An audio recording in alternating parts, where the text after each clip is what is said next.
Syahrini hamil, Syahrini dan Reino Barak pegang perut sang adik. Syahrini akhirnya pulang ke Indonesia, istri Reino Barak lepas rindu dengan sang ibunda. Penyanyi Syahrini saat ini berada di Indonesia untuk melepas kerinduan bersama keluarga. Momen kebersamaan Syahrini diunggah dalam Instagram pribadi miliknya.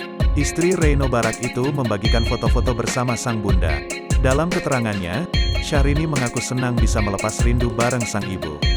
Tidak hanya itu, ia juga terlihat melepas kerinduan bersama sang adik, Syahrini yang tengah hamil. Yang tersayang, adikku Bumil dan adik iparku semata wayang, lanjutnya. Thank you for the love, I love you all, pungkas Syahrini. Dalam kesempatan yang berbeda Syahrini juga bertemu sahabat-sahabatnya yang berada di Indonesia. Momen tersebut dibagikan pelantun lagu Sesuatu Itu di Instagram cerita miliknya.